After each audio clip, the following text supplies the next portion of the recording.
Takota, yes, this is Takota with a T, not with a D. And in this video, we're going to go over ways to get your dog to come or improve his recall. His recall is not very good. Now, before we get to it, I'm going to go over a couple of common problems and reasons why dogs don't listen to us. One of the most common reasons is because we use the dog's recall word in a negative capacity. So let's say Takota is outside having a great time yelling at the squirrel. You're worried that your neighbor's going to get upset. So we ask him to come inside. We say, come, he comes in, we close the door. He's like, I was having a great time yelling at the squirrel. You asked me to come, I come to you, and the fun ended. So now I associate come as a negative, or it's something I don't want to have happen. Now I just got done talking about some things off camera, one of them being passive training. So I'll show you when Takota comes out here. But passive training is simply recognizing and rewarding the dog every time it comes to you on his own. So if every time I ask the dog to come in from the outside, he's having a great time, hey, he's counter surfing right now. If he's having a great time and I say, come, yes, then he's more inclined to not want to come, because if he stays outside, then the fun continues. So what I just did there was what I call passive training. So every time the dog comes to me on his own, without me asking him to, I pet him and say the word come. So if you think about that, over the course of the day, there's probably going to be 50 times that he comes to me and I just pet him, or even just walking by, I pet him and say come. Well, now, 50 times you say come and I get a scratch behind the ear of my favorite places. And one time I'm out in the backyard yelling at a squirrel, you say come, and I come in and I'm forced to stay inside. Well, that means only once out of 51 times, that means it's the end of fun. So I'm much more inclined to come. People are always amazed at my dog. I'm at dog parks or wherever, and I say my dog's word once, and he's there immediately. Well, the more we repeat a command, the less we mean it. So if your dog is out in the backyard yelling at the squirrel and you want him to come, you say come once, he doesn't come, get a leash, go out there silently, attach the leash, and bring your dog inside. Don't say it multiple times. Don't be angry about it, because we don't want to create a negative association. Now, one of the things that we like to do is also, sometimes we ruin a word. Takota. This is why I like to have a naughty dog name, come. So if I've been saying come, come, come 100 times, the guardians have, come might become elective as far as the dog is concerned. And it also is, I come the 19th time he asks me.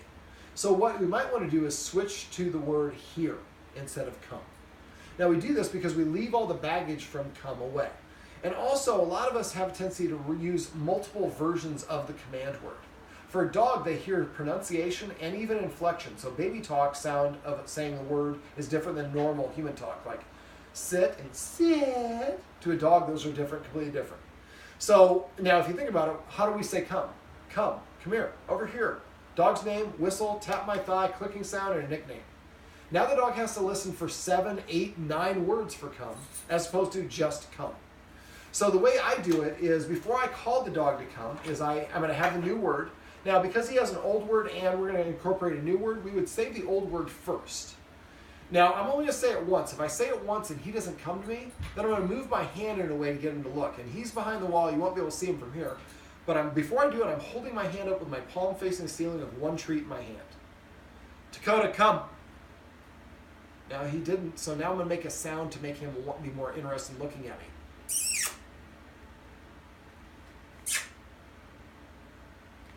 Of course, he's not cooperating because we're filming. Just stay right there. The lower I go, the more it's for the dog. When he comes to me, I raise it over his head because he has to SIT. Here. So I said come to get him to come because that's the old word. He still has some recognition for that. But we were in a transition to here. So once he does come, I raise my hand to put him in a sit. As soon as he sits, I lower it, let him lick it off my hand, and then I say the word here after it goes into his mouth. And every time that you're in the house and he comes up to you on his own, you want to pet him and just say here, again for the passive training. So now we're creating that positive association only. Now a lot of us, when we say come and then we go like, and I'm going to ask you to not do that right now. That's right, if you just stay there, she's giving the old dog a treat, which is great, but you need the treats that I gave you, and we'll give him some more. So basically, before they say come, and the dog looks at us and we're going like this. Doesn't look like I'm ready. So when I ask the dog to come, before I ask the dog to come, if I'm doing this in a training capacity, I'm going to have the treat in my hand and I'm going to be holding my hand like this. Now I'm going to show you from the side, this is a 45-degree angle. the height of the treat matters to the dog. So I'm going to start off in the middle with my forearm parallel to the ground. If I want him to come to me, I start lowering it to the floor. The lower you go, the more it's for the dog. When he comes to where I want, I go over his head to put him at SIT. Here. And then I pet him under his chin and say the word here. So what we're going to do now is one of the guardians and I are going to practice calling him back and forth. But before she calls him for the first time, I want her to have a treat and be holding it like this in one hand. And she's going to say the word here once. If he doesn't come, we're going to make a kissing sound like. And then as soon as he looks at us, we're going to start lowering our hand to the floor. When he gets to where we want, we raise it over his head. And I don't have one. And then I would say, come. Or excuse me, here. So now go ahead and say here, just say come once. Come. Now lower it. Now he gets to raise it over his head. Let him lick it off your hand and say here. Here. Perfect. Now before I call him, I'm going to have one ready as well. Come.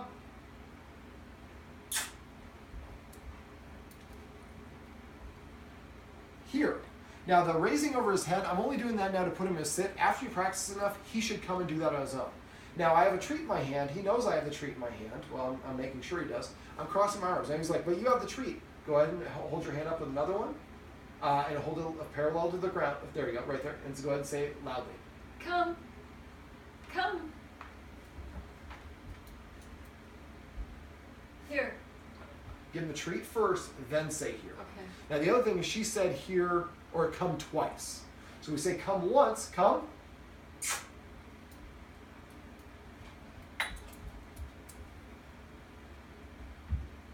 Here, after it goes in his mouth. Anytime you give a treat, they should hear the word after. So hold up another one. Come. Kiss. And lower it. Oh, no, wait for him to look at you. Make a kiss, and when he looks at you, start lowering it to the floor. One longer smooch would help. Like, hey, let's scratch later. All right, let's do it again. There you go. Now lower it. Lower it. There you go. Raise it. Oh, when he goes here, make sure you film her. Okay. Here. Perfect. Come.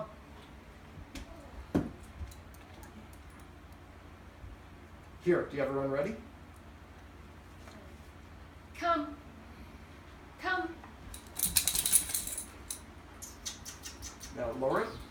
There. Okay. Raise it. Lower it now. Here. And scratch under the chin. Now you have a tendency to say the command word twice. So I only want you to say it once. If he doesn't come, then you make the kissing sound, and you're making a, I don't know what the sound is you're making. I want one, you're going, yep, of course, there we go. A lot of treats. This is why we should close it when he's not there. All right, so go ahead and call him again. Come. Better. Now wait for him to look at you. Now I made the mistake of dropping all these treats, and so he's looking for all these treats. So go ahead and knock on the wood there. There you go. Now, there you go. Here. After it goes into his mouth, not before. Here.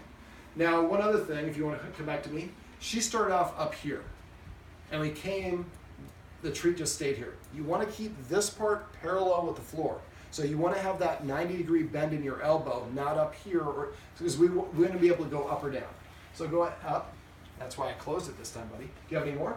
No. Here you go. Here's two more. Okay, so grab a seat and hold one in your hand. Okay. And loudly we're going to say,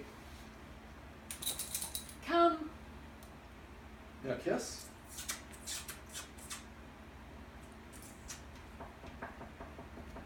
There you go. Come. Here. Or here, excuse me. All right, let's come back to me real quick. All right, so basically here.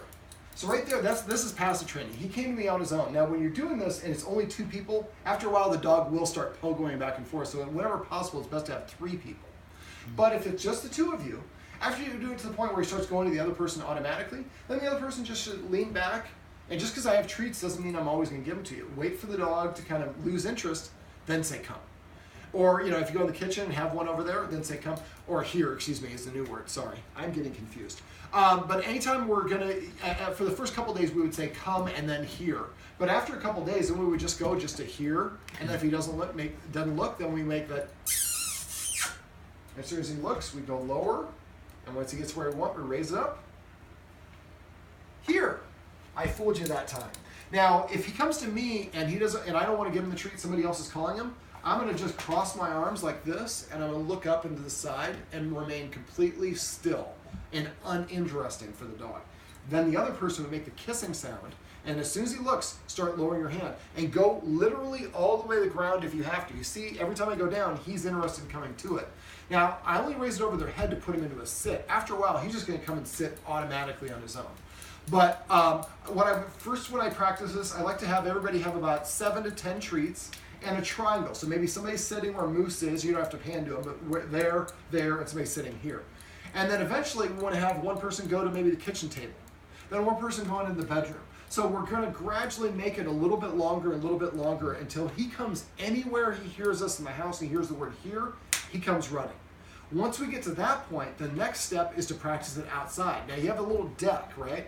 So what I would do is I would block off the deck so he can't go in the yard, go back out there with your 7 to 10 treats and have 3, and maybe have a friend or neighbor come over and sit in a triangle about 7 to 10 feet apart and ask him to come, sit. And once he comes every time on the deck, then go to the yard. And again, go back to, before I go to the yard, I would step back further and further so you're on the opposite ends of the deck. Open it up. And then we're making it, because now there's a lot of distractions out there, so we have to make it easier to help him relearn that skill set. Then when we go in the yard, we're going to go back to small triangle. Now, when you first do this in the yard, let him go out and sniff and run around a little bit. Then come out and have the bag. And watch the sound. Will attract most dogs. After a while, he'll run up to you, then hand each person their treats, and you're about 7 to 10 feet apart, and you're practicing. And don't always go 1, 2, 3, 1, 2, 3. Go 1, 2, there. So it's a chaotic. Different you never know what order. Yeah, you get more people than 3 is even better, but 3 is a minimum. And then after a while, what happens is when he comes consistently, then we all take 2 steps back and practice again. And then 2 steps back, and eventually you're on opposite ends of the yard, and he's coming to you wherever you are, because he's been rewarded.